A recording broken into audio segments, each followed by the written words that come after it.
Shalom, Uvracha, à tous les amis auditeurs de Radio JM, tous ceux et celles qui nous écoutent avec l'aide de Hachem. Aujourd'hui, nous allons parler d'un sujet d'actualité. Le sujet, bien sûr, du virus Corona qui est en train de se propager. On disait qu'il n'y avait pas de deuxième vague. Mais là, on voit que vraiment, ce virus est en train de divaguer. Donc, je ne sais pas s'il y a 2 vagues ou 10 vagues, mais en tous les cas, nous sommes en train de divaguer. Il faut savoir, avec l'aide de Hachem, que tout ce qui se passe dans le monde, si bien sûr, c'est la main de Hachem. C'est la main de Dieu, Yad Hachem. Surtout, lorsqu'il s'agit de ce qu'on appelle un virus, ce qu'on appelle un dévers, c'est-à-dire une peste, et aujourd'hui une peste en pandémie, c'est-à-dire c'est universel, il nous faut savoir que nous n'avons pas encore corrigé ce que Dieu nous a reproché. Ça veut dire que c'est très très profond. Et ça ne sera pas très facile de le retirer, ce virus, tant qu'on n'a pas compris quel est le mal-être du ciel. En tous les cas, ce que nous constatons, nous observons, c'est que, oui, il y a un patron, il y a un boss à la création. Ça, on le sait, on le voit. Et aucune personne, aucun savant, aucun scientifique ne peut donner la réponse comment arrêter ce virus. Au contraire, il est en train de se propager et je voudrais avoir une pensée très profonde et triste en même temps pour la terre d'Eretz Israël, la terre de Hachem, la pupille de l'Éternel. Dieu, il regarde Eretz Israël, surtout Jérusalem, surtout l'endroit où, pendant 410 ans, pendant 420 années, il a résidé à l'intérieur. Beth Amikdash.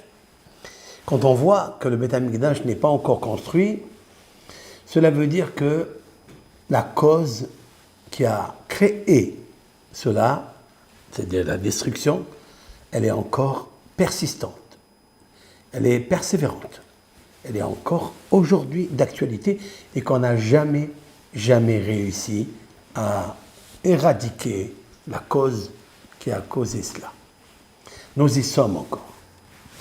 Alors nos sages ont dit que à cause du sinat hinam, c'est-à-dire de la haine gratuite. Qu'est-ce que la haine gratuite? Dans plusieurs Midrashim et plusieurs textes de la Bible, c'est-à-dire des prophéties, ou bien Moshe Rabbeinu lui-même, il va le répéter à 2 reprises.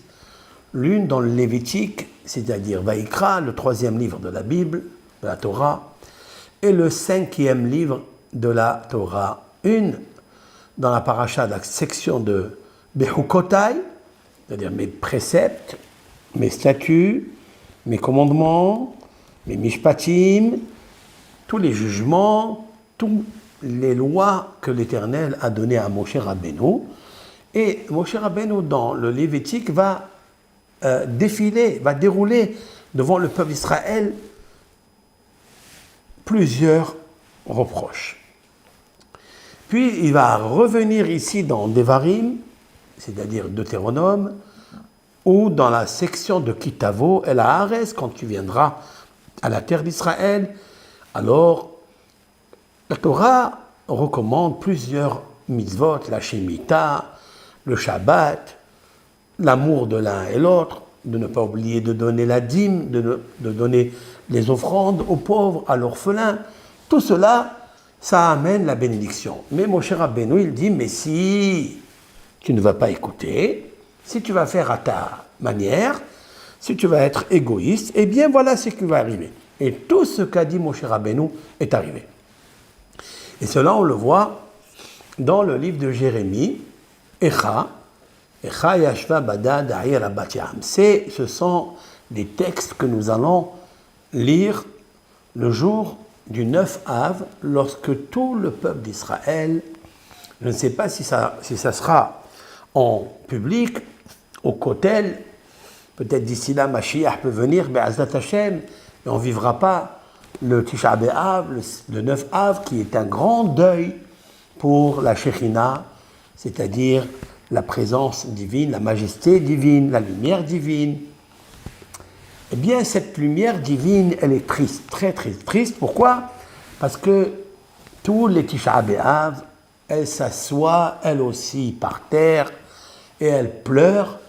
Comment ça se fait que ma maison, c'est-à-dire le temple, n'est pas encore reconstruit? Et on dit qu'une génération dont le temple n'a pas été reconstruite, eh bien, c'est comme si cette génération a assisté à sa destruction. Et en fait, il nous faut comprendre quelque chose. Quelle est véritablement la cause? Qu'est-ce que c'est que Sinat Hinam, la haine gratuite? On n'a jamais vu, en fait, que quelqu'un ait le prochain, il le déteste gratuitement. Ça n'est pas possible, sauf si il a un problème de moralité, d'éthique, ou il est tellement foncièrement mauvais à l'intérieur. Mais on va parler de personnes qui sont peut-être une toute petite, infime, insignifiante minorité.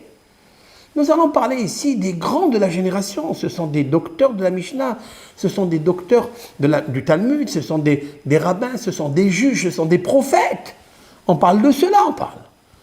Et alors pourquoi, pendant leur période, lorsque le Beth Amikdash 1er et 2e étaient construits, pourquoi ils n'ont pas réussi à déceler la cause qui va provoquer la destruction, les lamentations, au point où l'Éternel va dire quelque chose par le biais de la bouche de Moshe Rabbeinu dans la paracha de la semaine. Et j'arrive. Echa esa levadi torhachem umasa'achem verivechem. Moshe Rabbeinu va dire au peuple d'Israël, Echa, comment je vais supporter seul vos dérangements, Masa'achem, votre charge, Verivechem, vos disputes. Il a dit 3 choses ici. Et lorsque Moshe Rabbeinu parle en connaissance de cause, lui qui a vécu pendant 40 années dans le désert avec le peuple d'Israël, avec des grandes révolutions, des grandes révoltes, des grandes élévations, c'est-à-dire contre Dieu, ils se sont élevés contre Dieu, ils se sont élevés contre Moshe, ils se sont élevés contre Aaron. Et nous avons vu comment l'Éternel, la main de Hachem, a sévi très très fort pour toutes ces générations qui a péri dans le désert. Et 40 ans, ils n'ont fait que tourner autour des montagnes. 40 années, ils tournent autour des montagnes. Il nous faut comprendre pourquoi 40 années, ils tournent autour des montagnes. Qu'est-ce qu'il y a?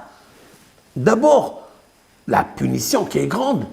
Et pourquoi il y a 40 années? C'est vrai que la Torah a dit dans la paracha de Shelah Alecha Anashim, c'est-à-dire des explorateurs qui ont espionné pour voir comment a été bâtie la terre d'Eretz Israël, pour entrer en guerre avec des stratégies, des stratagèmes, avec des astuces, comme tous les hommes de guerre. Mais l'Éternel n'a pas voulu ça. Et ça, c'est le peuple d'Israël qui a cherché à envoyer des espions. Mais quand ils sont revenus, eh bien, non seulement qu'ils n'ont pas rapporté des rapports favorables, mais ils ont parlé du mal, du lachon hara. Et c'est là le problème. Le problème, c'est la bouche, c'est-à-dire le lachon hara, peu importe la cause, pourquoi ils ont parlé du mal. Voilà un exemple de ce que j'appelle sinat hinam, c'est-à-dire une haine gratuite. Une haine gratuite, ça veut dire quoi? Ça veut dire qu'ils sont allés, ces grandes personnalités sont allées, ils ont été choisis par Moshe Rabbeinu. Ils ont été en Eretz Israël, ils ont vu des géants, ils ont vu des morts, ils ont vu aussi des belles choses, mais quand ils sont revenus, ils ont ramené au peuple d'Israël un lachon hara, la médisance. Ça veut dire quoi? ils ont affaibli la émouna, la foi, la confiance en Moshe Rabbeinu, et c'est-à-dire en Hachem. Parce que qui déstabilise Moshe Rabbeinu, qui est le prophète, déstabilise en fait la croyance réelle en un seul et unique Dieu. Alors que ces mêmes personnes ont vécu des miracles. Ils ont vu l'ouverture de la mer Rouge. Ils ont vu que tous les jours, la manne émanait du monde des émanations. Alors que le pain ne descend jamais du ciel. L'eau qui descend du ciel, elle est montée de la terre par des veines d'eau. C'est le puits de Myriam. Et le pain qui ne descend jamais du ciel, ils l'ont vu, qu'il est descendu du ciel. Tous les jours, ils avaient leur part, leur portion de la manne, et ils voyaient la main de Hachem. Qu'est-il arrivé à ce peuple d'Israël? Eh bien, ce qui est arrivé, c'est que les explorateurs ont affaibli gratuitement, c'est-à-dire, ils ont une raison pourquoi ils l'ont fait, mais gratuitement, le peuple d'Israël a souffert de ça. Et pendant 40 années, eh bien, puisque le peuple d'Israël a pleuré, Dieu il a dit, vous avez pleuré, eh bien moi aussi, je vais vous faire pleurer tous les ans. Et jusqu'à maintenant, chaque fois, comme ils sont partis, les explorateurs, ils sont partis le 29 Tammuz, ils sont revenus le 9 Av, donc il y a 40 jours, du 29 Tammuz au 9 Av, et c'est la raison pour laquelle Kadosh Baruch Hu, il a détruit le temple. Très bien. Ça, c'est la raison. Mais ce chiffre 40, j'ai déjà dit quelque chose dessus. Le chiffre 40 qui nous intéresse aujourd'hui, c'est Yad Hashem, la main de Hashem. Alors, bien sûr que tout le monde sait qu'il y a Dieu, Enod Milevado, on fait des cours sur ça, on a confiance en Hashem. Mais est-ce que vraiment nous avons bien compris, est-ce que nous avons imprimé à l'intérieur de nous, qu'est-ce que c'est que Yad Hashem, la maison de Hashem? Je dis Yad Hashem, car concernant la peste, concernant l'épidémie, c'est le mot qui a été employé dans le livre de l'Exode concernant la peste. Hine Yad Adonai Oya b'miknecha asher basade basusim b'hamorim dever kaved meod. Ça veut dire que l'Éternel dit au Pharaon, voici la main de Dieu va sévir dans le champ, ton troupeau, tes bœufs, tes chevaux, etc., vont périr avec une peste lourde. Dever kaved meod. Voilà ce qui est dit là-bas. Le mot dever, qui veut dire la peste, c'est la première fois qu'il apparaît dans la Torah et avec le nom de Yad Hashem, c'est-à-dire la main de Dieu. La main de Dieu sévit. Alors, qu'est-ce qui se passe avec le Pharaon? Le Pharaon, lui, en fait, il retient un peuple gratuitement. C'est une sinat hinam, c'est-à-dire il a une haine gratuite concernant ce peuple. Tu as reçu la première plaie. Tu vois que ce peuple n'est pas ton fils, n'est pas ton esclave, comme tu veux le désirer. L'Éternel a dit à Abraham que ce peuple, les peuples hébreux, allaient descendre en Égypte, d'accord? Mais normalement, descendre en exil. Autrement dit, il ne va pas habiter en Eretz Israël pendant toutes ces années, il sera en exil. Mais il n'a pas dit que tu dois la servir, que tu l'as asservi gratuitement pour tes intérêts. Mais lui, il ne t'a rien fait, ce peuple-là. Au contraire, il t'a amené l'économie en Égypte. N'oublie pas qu'il y avait Yosef. Yosef, il a sauvé l'économie d'Égypte. C'est Yosef qui a interprété les rêves, qui a fait revivre le pharaon alors qu'il était en train de mourir, comme dit le Midrash. Et Yosef, il l'a guéri de ces mots, M-A-U-X, avec des mots d'interprétation, M-O-T-S. Donc, qu'est-ce que tu veux de ce peuple? Tu l'as fait gratuitement. Sinat hinam, tu as une haine parce que tu es un homme méchant. C'est vrai que tu as envie d'être le patron, tu as envie d'être ceci, cela, mais c'est une méchanceté gratuite. Il ne t'a rien fait, ce peuple. On sait très bien comment il a terminé. Donc Dieu, dans cette plaie, il dit Yad Hashem, le nom de Hashem. Ce qui m'a interpellé toujours que Yad Hashem, c'est la même valeur numérique que 40. Car Yad, c'est la main. Yad, c'est 14. 14, c'est très bien parce que Yad, chaque main, elle a 14 phalanges. Vous pouvez compter aucune différence entre les religions ou les courants des peuples. Chaque main qu'une personne a, juif, musulmane ou chrétien, ils ont 14 phalanges, tous. Et ça, parce que c'est la main. De qui la main? Hachem, de Dieu. Yud, Ke, Vav, Ke, 26. 14 et 26 est égal à 40. Vous savez, lorsque l'Éternel il a envoyé la plaie, il a voulu lui dire, écoute-moi bien, tu as fait travailler le peuple d'Israël, qui est le peuple de Dieu, parce qu'il est marqué que le peuple élu, le peuple qui est le premier-né, comme Moshe Rabbeinu, il a dit, au nom de Hachem, au Pharaon, béni Bechori Israël. C'est marqué dans la Torah que mon fils, Bechori, mon premier-né, Israël, c'est Israël. Attention de lui faire du mal. Maintenant, je te demande de le lâcher et laisse-le partir car il doit rentrer en mission en Terre Sainte. Très bien, il n'a pas voulu. Alors il lui dit maintenant, tu as désobéi la parole de Hachem. Vous savez que le mot déver, ça veut dire la peste, c'est les mêmes lettres que davar. Davar, ça veut dire parole.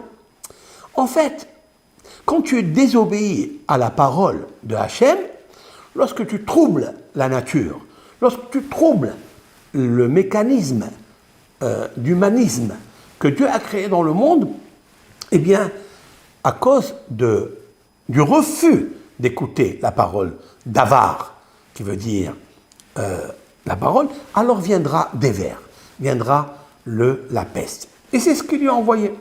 Mais elle passe par le chiffre 40, c'est-à-dire c'est un renouvellement. Vous savez que le chiffre 40, comme les 40 CA, c'est-à-dire c'est une mesure que Hachem, l'Éternel, il nous a demandé de mettre dans un bain du mikvé pour l'immersion et évacuer les impuretés de la femme indisposée ou du zav, etc. Toutes les lois relatives à l'impureté du corps. Eh bien, nous passons dans un mikvé pour nous purifier. Ce mikvé, il y a une condition sine qua non, c'est qu'il doit avoir dans les 680, 750 litres, ça dépend des décisionnaires halachiques. Cependant, dans la Mishnah, le terme de la mesure est 40 CA. C'est ça, 40. Pourquoi 40 CA? C'est Dieu qui parle. Sache que quand Akadosh Baruch Hu, il amène une mesure pour quelque chose, c'est qu'il y a une mesure pour mesure. De la même façon que la mesure du mikvé, c'est 40 CA, pourquoi? Parce que, en fait, c'est Devar Hashem. Devar Hashem, c'est la parole de Hashem. Regardez bien ce que je suis en train de dire. Devar Hashem, c'est la parole de Hashem. C'est ça, Dever Kaved. Dever Kaved, c'est une peste lourde. Le mot Kaved, qui veut dire lourde, c'est en fait Chaf, Bet, Dalet, la même valeur numérique de 26. Et Dever, c'est Davar.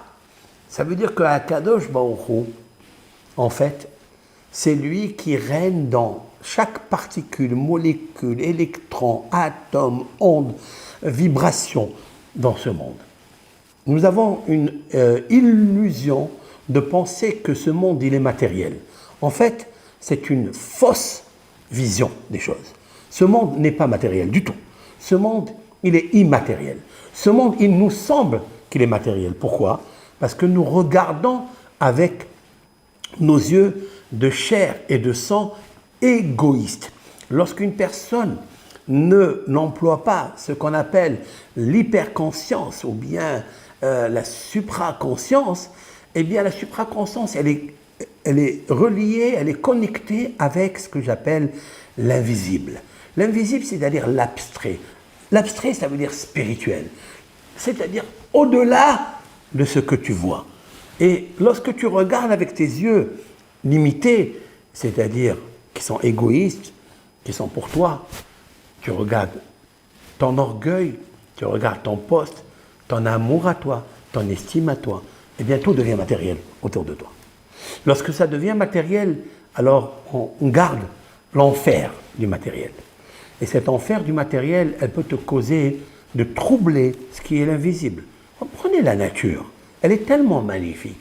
Aujourd'hui, tout le monde tombe d'accord, que ce soit la science, ou que ce soit la mystique juive, que ce soit l'astrologie, ou que ce soit tout ce qui est neuroscientifique, neuroconscience, viennent d'avouer qu'il existe une vraie relation entre la science qui est la nature et ce qui est la mystique, le mystère qu'il y a caché autour. Mais au bout des lèvres de certains scientifiques, ils n'ont pas encore dit Dieu. Il y a certains qui ont avoué qu'il y a un Dieu. Ça veut dire un Dieu, c'est un grand pouvoir. Voilà ce que ça veut dire. Ils ont dit l'univers, la nature. Mais derrière cette nature se cache quelqu'un, une force. Cette force-là, il faut lui donner un nom. Et ce nom-là, on n'arrive pas à l'avouer. D'où je le sais? Eh bien, là où il y a marqué pour la première fois dans la Torah, là où dans l'historique s'est passé que le pharaon a reçu la peste, eh bien là-bas, on voit pourquoi il a reçu la peste. Parce que il a dit « Mi Hachem » qui est Hachem? Lo yadati et Hachem. Je ne connais pas le nom de Dieu, c'est-à-dire ce nom spécifique, sacré, qui est au-dessus de la nature. Je sais qu'il y a un pouvoir dans la nature, mais le nom, je ne le connais pas. Tu ne le connais pas? Très bien. Eh bien, ce nom-là, quand on ne le connaît pas, il se transforme en kaved, c'est-à-dire dévers kaved. Dieu parle, Dieu dit, ne trouble pas la nature. Toi, tu es venu, tu as troublé la nature. Ce n'est pas seulement une nature que tu as pris des animaux, que tu as pris de la matériel ou des minéraux et que tu les as abîmés ou tu les as détruits. Non, tu as pris les êtres humains et tu as fait de ça des esclaves. Et des esclaves, de qui tu parles? Tu parles ici de Béni Bechori Israël, c'est-à-dire mon fils le premier-né. Tu es en train de le massacrer. Il faut savoir que quand on massacre quelque chose, eh bien, ce massacre, il arrive après vers toi. C'est comme une balle que tu jettes très fort, elle revient vers toi. Maintenant, cette petite préface va m'aider à dire quelque chose. La paracha, les premiers mots de la paracha, de Devarim, Devarim, ça veut dire les paroles. Elea Devarim Asher Diber Moshe El Kol Israël. Voici les paroles que Dieu a parlé à Moshe, que Moshe a parlé à tout Israël. Ça veut dire tout Israël. Le Midrash dit qu'il n'y avait aucune personne qui était absente pendant que Moshe il a parlé et il a dit ce qu'on appelle les reproches ou bien les lamentations. Dans le Midrash, il est marqué que le mot Echa, Rabbi Yehuda, Rabbi Nehemia discutent. Qu'est-ce que c'est Echa? Est-ce que Echa c'est un reproche? Est-ce que Echa c'est Ayeka, c'est-à-dire lamentation, comme dit le Midrash, ou bien Echa ça veut dire comment as-tu fait une chose pas? Comment avez-vous pensé que vous étiez des sages à vos yeux? C'est un reproche. Ça, c'est un rave qui dit comme ça. Un deuxième sage dit non. Le mot ayeka que Moshe leur dit, c'est kina, c'est-à-dire lamentation. Tiens, nous trouvons dans les lamentations de Jérémie, Echa yashva badad. Nous lisons Echa, ça veut dire comment, mais en fait, c'est des lamentations. Ayeka. Et le Midrash dit que quand on reproche à quelqu'un quelque chose, il faut savoir qu'on est en train de lui dire une réprimande, mais en même temps, on lui dit « lamente-toi sur ce que tu as, sur tes malheurs ». Et en fait, c'est la raison pour laquelle une personne, objectivement, n'accepte pas les reproches. Parce que dans ce mot-là, « ayeka », où es-tu ? Il faut savoir qu'il y a ici deux résonances. La première, « où es-tu » ça veut dire que je te demande alors quelle est ta situation spirituelle, etc. Mais en même temps, tu sais très bien que s'il t'est arrivé ce malheur, comme par exemple nous, dans le malheur que nous vivons, que nous avons vécu, ça fait 5 mois déjà, et puis ça continue, une deuxième vague, et on ne sait pas s'il y a une troisième vague, personne ne peut savoir rien du tout. Ce qu'on peut savoir, c'est que nous n'avons pas encore corrigé. Et c'est vrai, nous n'avons pas encore corrigé. Et la question que Dieu peut nous demander, elle est vieille, elle est très très très vieille cette question. C'est la question et le reproche et les lamentations que Dieu demanda à Adam Arishon, le premier homme. Elle est vieille, vieille, vieille, cette question. Cette lamentation, elle est très très ancienne. C'est 3 heures après, juste 3 heures après la création du premier homme, créé par la main directe de Dieu. Il n'est pas passé par papa, maman, il est passé direct par la conscience universelle qui s'appelle Yud-Ke, Vav-Ke, Elohim.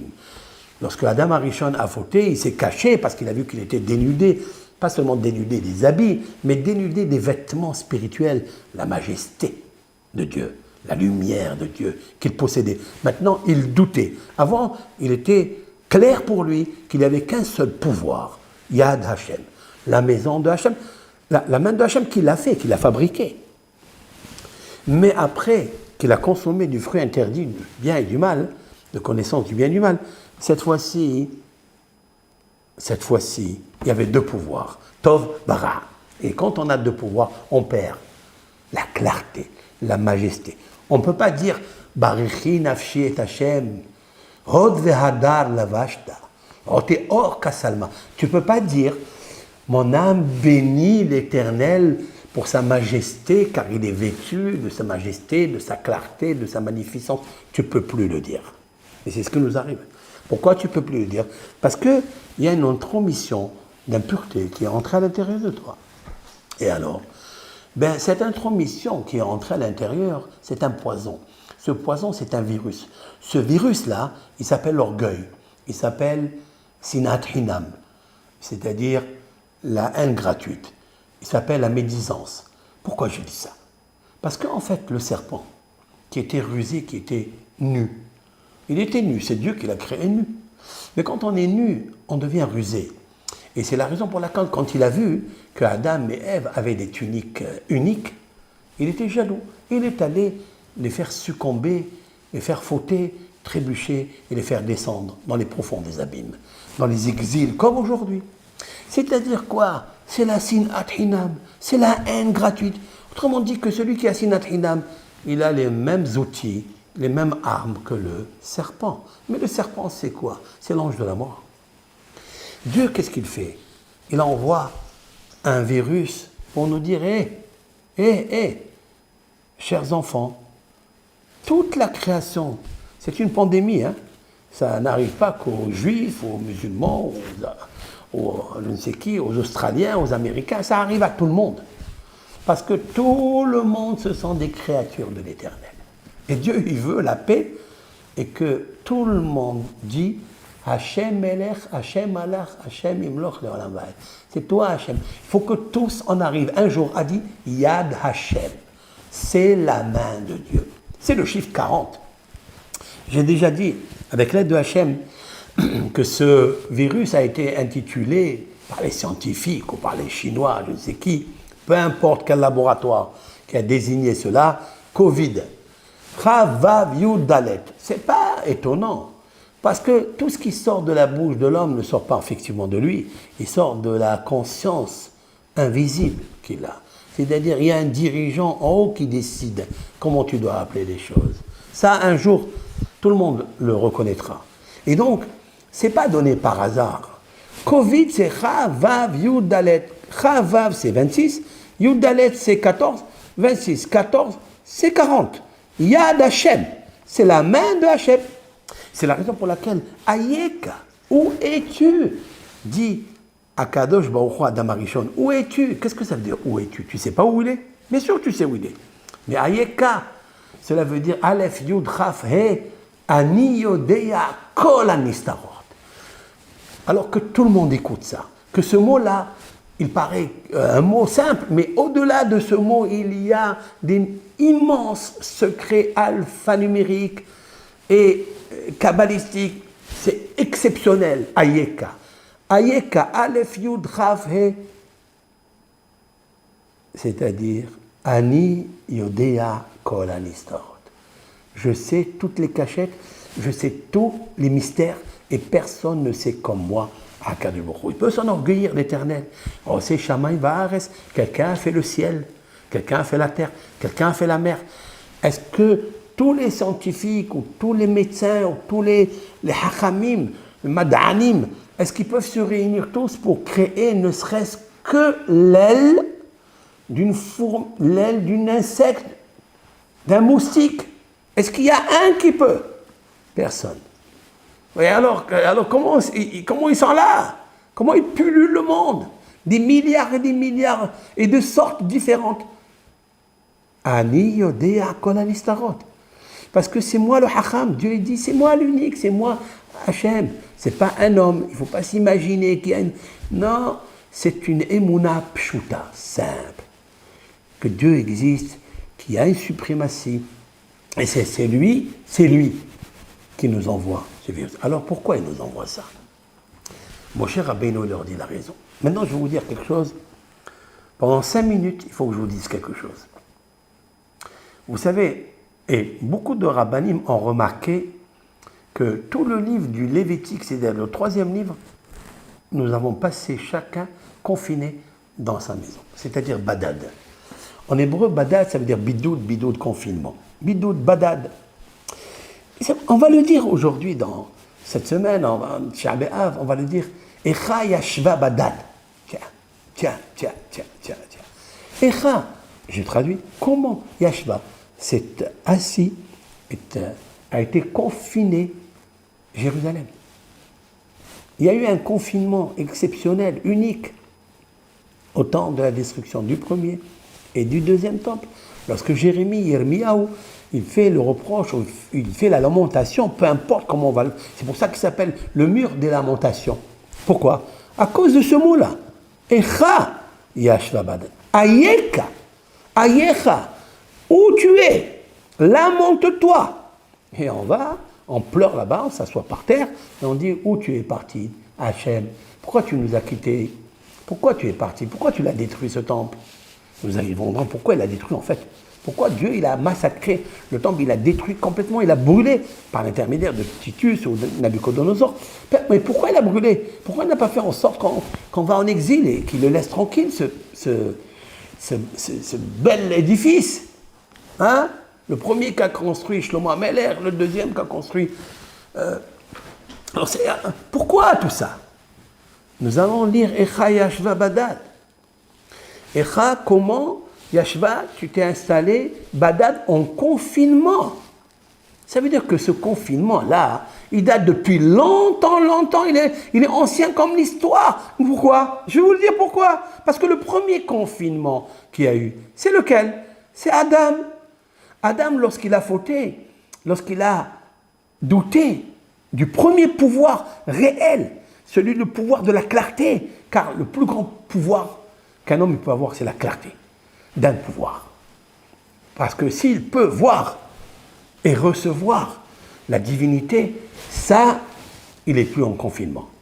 Il n'est plus en confinement. Il est au contraire libre de ce deuxième pouvoir qui est l'ange de la mort, qui est la peste, qui est tout ce qu'on veut, qui est malheureux.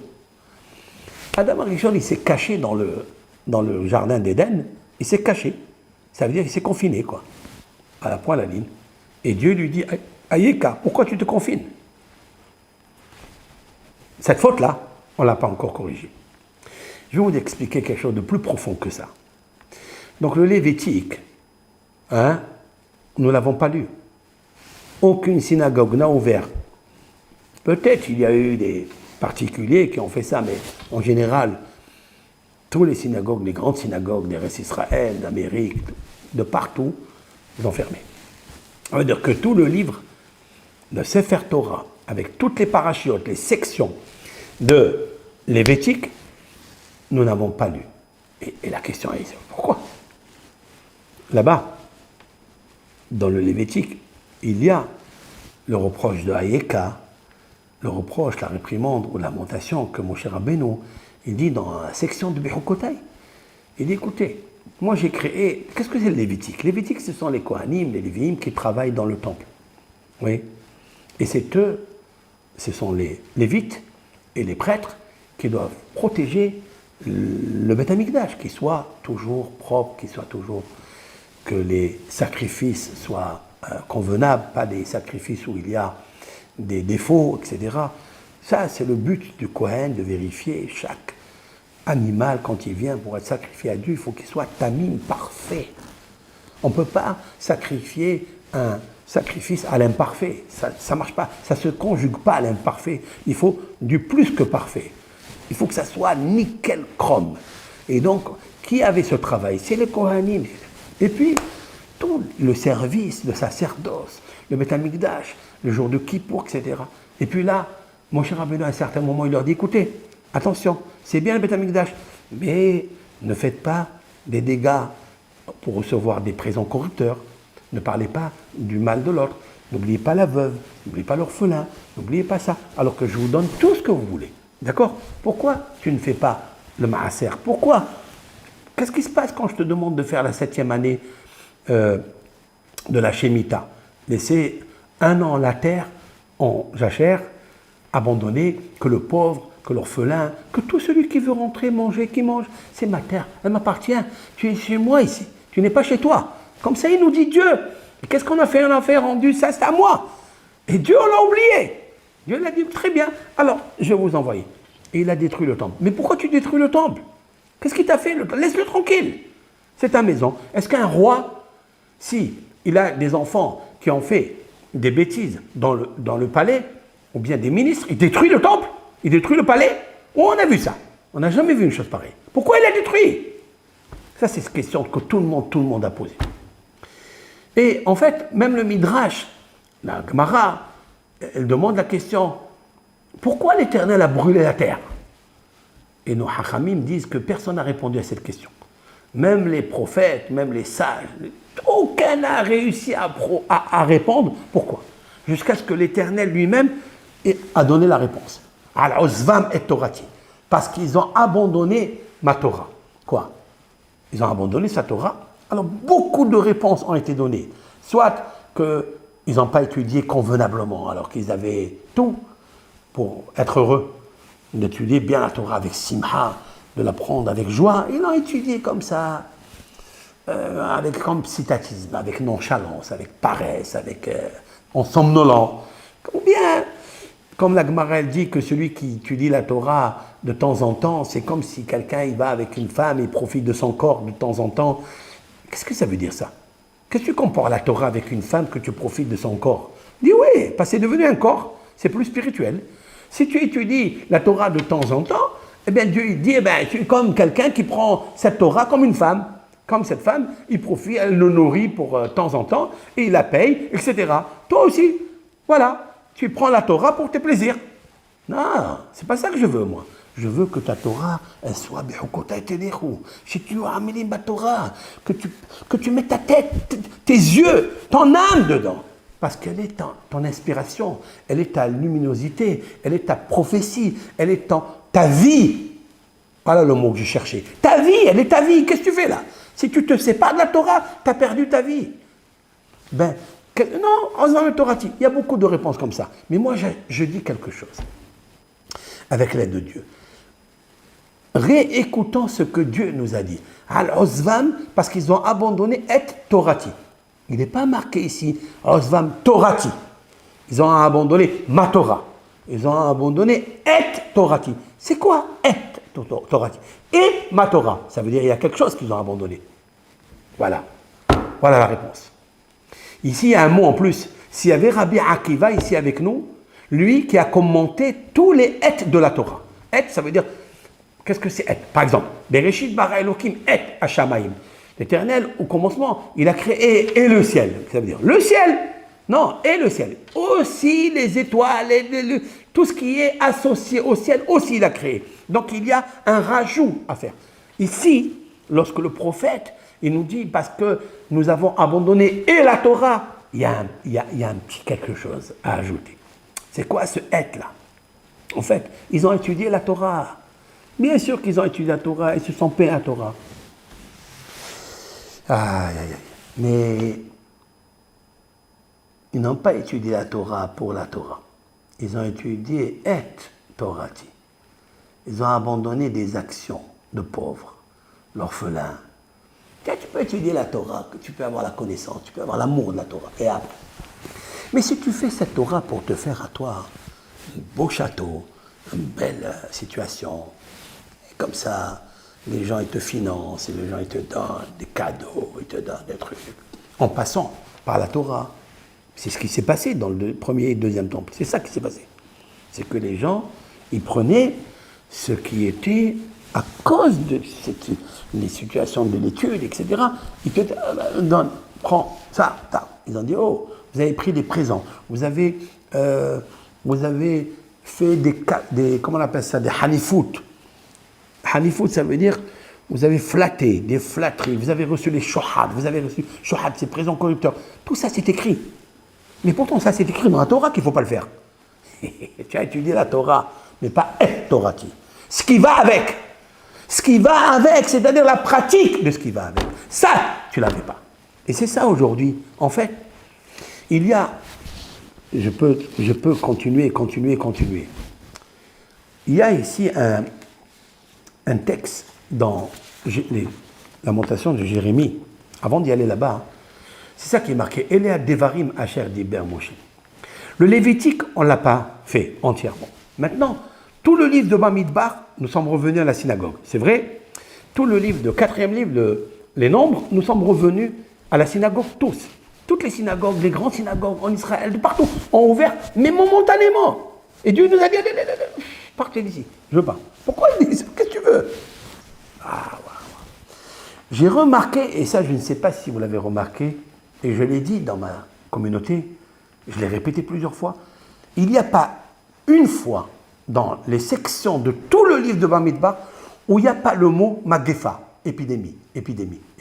Dans toutes les anecdotes que nous avons relevées là-bas, que Moshe Rabbeinu a relevées dans l'historique, dans l'écriture, cette écriture sainte, éternelle, il y a marqué le mot, c'est incroyable, marqué Magefa, Negef, Magefa, jusqu'à la fin de cette paracha que nous avons terminée, il y a marqué le mot Magefa. Waouh, c'est quoi ça? Et le titre Bamidbar. Dans le mot Bamidbar, il y a le mot Dever, c'est-à-dire il y a le mot peste, il y a le mot Davar, Dibour, parole. Il dit, mon cher Rabbeinu, je vais commencer maintenant le livre de Devarim. Et les Devarim, il y a deux Devarim. Il y a deux Devarim, deux Deverim, c'est-à-dire deux pestes. Il y a deuxième vague de la peste. Nous assistons maintenant que tout le monde est en train de propager que le virus, il est de partout. On ne sait pas comment le retenir. En fait, le virus ne se promène pas. C'est nous qu'on le promène. C'est nous qu'on le fait aller. C'est nous qu'on se promène avec. Le virus, il n'est pas dans l'air, il est chez toi, à l'intérieur de toi. Tu n'as pas encore corrigé. Et pourquoi en fait? Qu'est-ce qu'il y a? C'est marqué dans les Lamentations de Jérémie qu'on va lire, comme ça. C'est marqué dans le chapitre 3, verset 6. Bemahashakim oshivani kemeteolam. Jérémie, il dit que le peuple d'Israël pleure, se lamente, que l'Éternel, il l'a installé en confinement dans l'obscurité, dans les sous-sols. Kemeteolam, comme les hommes morts, qui sont dans leur caveau. Gadar derachai begazit letevudaïva. Les chemins, c'est-à-dire le transport. Gadar, c'est-à-dire il les a barricadés, mes chemins, il a barricadé mes chemins, begazit. Gazit, c'est une matière, comme le béton. Netivota, même les chemins, il les a torpillés. Derachai sorel vaifasheheni samani shomem. Il m'a rendu isolé. Hevi bichiliotai bene ashpato. Tout ça, c'est-à-dire il m'a fait rassasier de l'amertume, du poison à l'intérieur de nous. Ça c'est le Covid, ça c'est le virus. Ça. De l'époque, il n'avait pas besoin de ça. Il y avait aussi des pestes. Pendant Jérusalem, quand ils ne mangeaient pas, les gens mouraient de famine. Et vous savez, quand il y a la faim, quand il y a l'air, eh bien, il est contaminé. Et il y avait beaucoup de personnes qui sont mortes par la peste, etc. Qu'est-ce qu'il y a dans ce psaume-là? Dans ce lamentation. J'ai remarqué que, écoutez bien, que à partir du mot de Mahashakim, c'est-à-dire le même de Mahashakim qui veut dire dans les ténèbres, dans l'obscurité, l'Éternel, il a confiné Israël ou Jérusalem, qui mettait Olam comme les morts, les morts qui meurent à jamais, quoi. Les corps qui ne sortent pas de leur cercueil. J'ai compté qu'à partir du mot Mahashakim, même, j'ai compté 51 lettres, très intéressant ça, 51 lettres, et j'ai trouvé le mot Magefa, même Gimel Yud Fe, c'est-à-dire l'épidémie. Le confinement qui a entraîné cause et effet par l'épidémie, c'est vraiment qu'on est dans l'obscurité. Ça veut dire que on n'a pas encore guéri. On n'a pas encore guéri. Qu'est-ce qu'il y a? Qu'est-ce qui se passe? En fait, il y a un livre qui s'appelle Megalé Amukot, qui est Rabbi Natan Nata Shapira, du XVIe siècle de Cracovie, un grand hacham kabbaliste. Il a dit que le mot Élé, d'où commence Moshe Rabbeinu ses paroles, Élé, il n'est pas marqué comme habituel, toutes les parachutes, Vaïdaber Hashem el Moshe, et l'Éternel a parlé à Moshe. Non, ici c'est marqué Élé à Devarim, ma chère Libé. Élé. C'est pas marqué Vaïdaber Moshe Élé à Devarim. C'est pas marqué aussi, et Moshe a parlé ces paroles-là. C'est-à-dire les reproches, etc. Il est marqué Élé. Il a dit ce rave-là, Élé, c'est les initiales. Avak Lachon Hara. Avak, la poussière, Lachon, la langue, Hara, mauvaise, c'est-à-dire la médisance.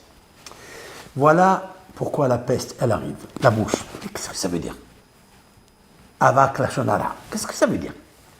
En fait, il y a ici beaucoup à réfléchir.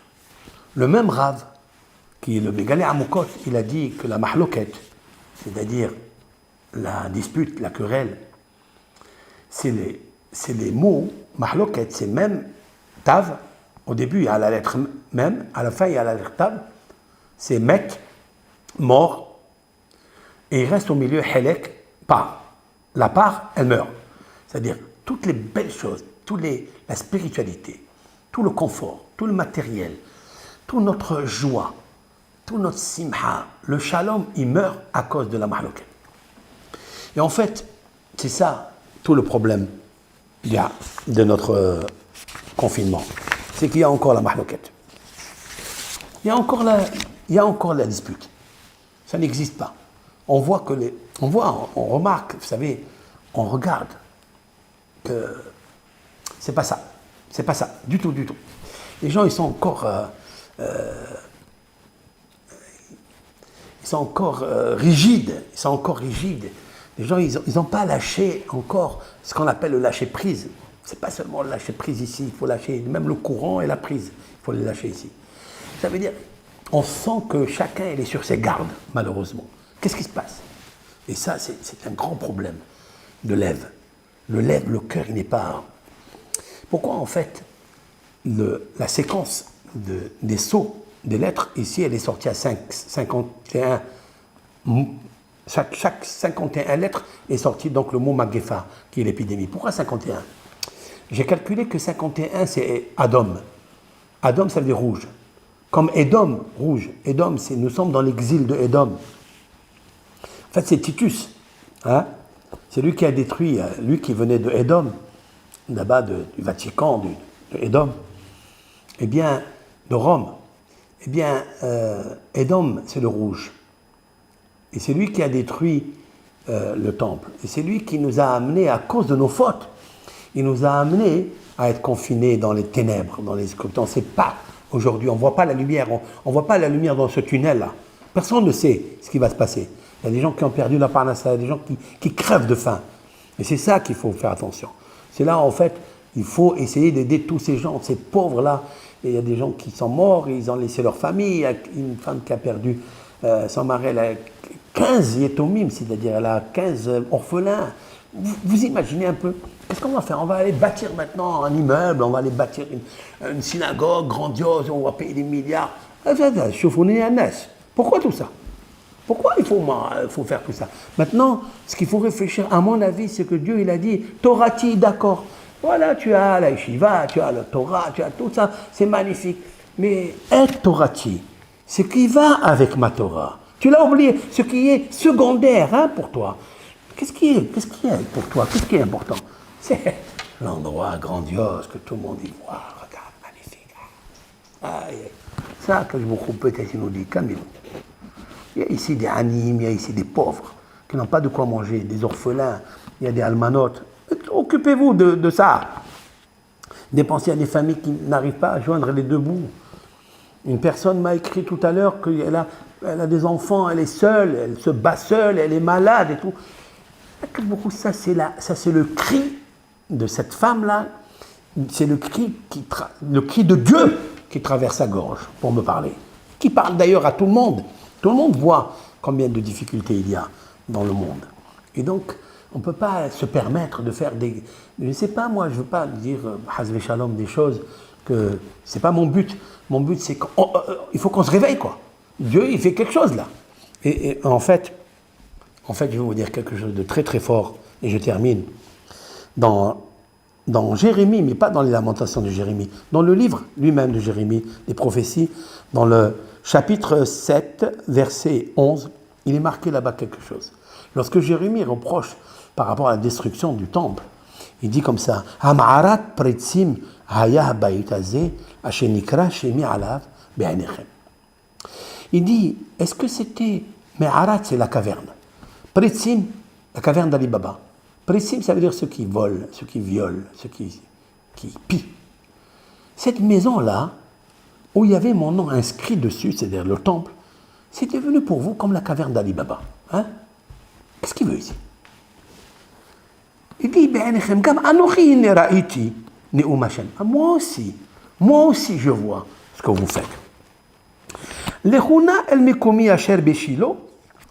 Il leur dit, Jérémie, au nom de Dieu, allez-y à mon endroit qui est à Shiloh, à Sheshekantishemi, où j'ai résidé mon nom au début, c'est-à-dire la première fois quand le peuple d'Israël a fait le Beth Amikdash, c'était à Mishkan, dans le tabernacle de Shiloh. Dit, regardez ce que j'ai fait de ce temple-là. Je l'ai détruit, je ne l'ai pas laissé. Alors qu'est-ce que vous faites là avec le deuxième? Vous faites une caverne d'Ali Baba. Et maintenant, Ya'an, Asotrem et Kolama'asima ele. Waouh! Regardez ça. Maintenant que vous faites toutes ces actions, Ha'ele! C'est quoi Ha'ele? Avak la shonara. Sinat hinam. Ne'um Hashem, va'adaber alechem. Écoutez ça. Va'adaber alechem hashkem. Je vous ai parlé de bon matin. Vedavar, velo shematem. J'ai parlé encore, vous n'avez pas écouté. Je vous appelle, vous ne me répondez pas. Ça veut dire, vous ne rectifiez pas, vous ne corrigez pas. C'est ça que ça veut dire. Et là, il y a marqué, Daber alechem, Daber. 2 fois, 2 dévers. Il y a 2 pestes, 2 vagues. La première et la deuxième. Et en fait, ici, il y a quelque chose de terrible. De terrible. C'est qu'en fait, il y a ici le mot Magéfa, c'est-à-dire épidémie, qui ressort des initiales en faisant des sauts de 40. 40 lettres, je vous l'expliquerai parce que je n'ai pas le temps maintenant, je vous l'expliquerai avec des feuilles, avec une image. Il y a ici un saut de 40, c'est en fait le Covid 40, hein. Il y a d'Hachem, le nom d'Hachem. Et pourquoi tout ça? Jérémie nous donne la solution. Vous avez rendu le Beth Amikdash comme la caverne d'Ali Baba, quoi. Ça veut dire quoi? Qu'est-ce qu'ils font les voleurs? Ils volent, ils pillent dans les magasins, dans les maisons, et ils vont se cacher dans une forteresse. Là-bas, ils se cachent, il n'y a personne qui les voit. Qu'est-ce qu'on fait, nous? Qu'est-ce que nous avons fait? Il nous reproche le prophète. Nous avons fait ça, le mal. Il y a Ra'at ben Israël, c'est marqué. Il faut avouer les choses comme elles sont écrites. C'est marqué noir sur blanc, on ne peut pas les tricher, on ne peut pas les modifier. Qu'on a fait ça et ça, et qu'est-ce qu'on fait? On va au Beth Amikdash, on dit, j'apporte un petit agneau, j'apporte un petit truc pour me compenser, pour me pardonner, pour m'expier, ma foi. Tu m'as rendu ma maison comme la caverne d'Ali Baba. C'est pour ça que je l'ai détruit. J'ai détruit ça, c'est pas parce que je voulais la détruire. L'exil, ça n'aurait pas suffi. Parce que tant qu'il y avait le Beth Amikdash, tu avais comment réparer tes fautes en amenant un sacrifice, en faisant la teshuva, la repentance. Mais elle t'a servi d'être quoi? Comme la caverne d'Ali Baba. Ça veut dire que tu te caches derrière ça. C'est pour ça que je l'ai détruit. Pour que tu te réveilles. C'est pour ça qu'ils ne te laissent pas rentrer dans la synagogue. Ils ne te laissent pas rentrer dans la synagogue parce que la synagogue, des fois, c'est comme la caverne d'Ali Baba. Si vous me comprenez ce cours-là, vous avez tout compris. Des fois, on fait des choses grandioses. Pourquoi faire? Pour te cacher dedans. Mais va voir à l'intérieur de toi, est-ce que tu as corrigé ton cœur? Est-ce que tu as vu ton cœur, de quoi il est fait? Est-ce que tu as demandé pardon à celui que tu as fait honte en public? Est-ce que tu as demandé pardon? Est-ce que tu n'as pas fermé les yeux quand tu as vu une veuve ou une personne qui avait besoin de toi? Tu n'as pas fermé tes yeux? Ça que je veux. Torati, ta Torah, tout le monde peut dire la Torah. Peut même faire une grande yeshiva, peut faire un truc, tout ça. Mais être Torati, n'abandonne pas ce qui va avec ma Torah. Ce qui va avec ma Torah, c'est d'être humble, c'est d'être bon et se faire pas. Et toujours un examen de conscience, parce que tu es dans le faux. C'est pour ça que les vavos, sans cœur, c'est la même valeur numérique que Covid. C'est-à-dire, Yad Hashem. Lorsque ton cœur il sera corrigé, ton orgueil il sera corrigé, alors j'enlèverai le coup. Vous avez des gens qui continuent à parler des discours, des trucs, mais tu as oublié, tu es qui? Tu as oublié ce que tu as fait à l'autre?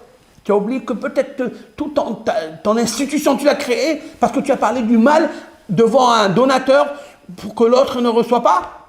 D'où je sais moi, si ce n'est pas comme ça que ça se passe. Eh bien, je ne parle pas aux autres, je parle avec moi-même à Botaï. Avec moi-même je parle. Ça peut nous arriver, Dieu préserve. Le Satan, il a des milliers de façons comment faire tomber l'homme. Réfléchis à ça. Qu'est-ce que tu vas rentrer chez toi à la synagogue? Tu vas avoir 400 personnes, 500 personnes. Tu vas oublier ce que tu as fait? N'oublie pas. Il faut faire teshuva. C'est ça qu'il leur dit. Je vous mets dans le confinement pour que tu réfléchisses. Je te mets... C'est pour ça que c'est marqué un texte fabuleux sur Israël, que Bil'am il a dit « Am levadad ishkon ou bagoim lo yithashab » Am, c'est un peuple, levadad, il est en confinement. Ishkon, il réside. Parce que le confinement l'amène à la méditation. Car l'isolement est la source de la méditation. Mais la méditation de quoi? De quoi? Pourquoi tu es enfermé dans ta maison pendant 4 mois? Pourquoi? Pourquoi il a fait Hachem ça? Pourquoi ça ne t'a pas aidé? Tous les mitzvot que tu fais, tout. Pourquoi? Parce qu'il y a quelque chose à te reprocher. Et vas-y vite pour que ce virus-là s'arrête. Ça, je parle avec moi. Peut-être que je me suis mal comporté avec l'un, avec ma femme, avec mes enfants. Il faut faire teshuva. Et alors? Il n'est pas trop tard de bien faire, Baruch Hashem. Eh bien, Azat Hashem, Bezchut Zeh, Akadosh Baruch Hu, il nous amènera Mashiach Tzidkenu. Et Vesamti, Chadkot Shimshotayich Meirim, je mettrai des brillances, de la jouvence, de la joie, qui Besimchat Etzeun, ou Shalom Tuvalun, vous ramènerez avec la paix, lorsqu'il n'y aura plus de disputes, la joie, la paix, l'allégresse. Et bien, Azat Hashem, Biadaat et Hashem, tu connaîtras Hashem Barach. Kol Tov Lachem, Barach Vetzlacha, Shabbat Shalom.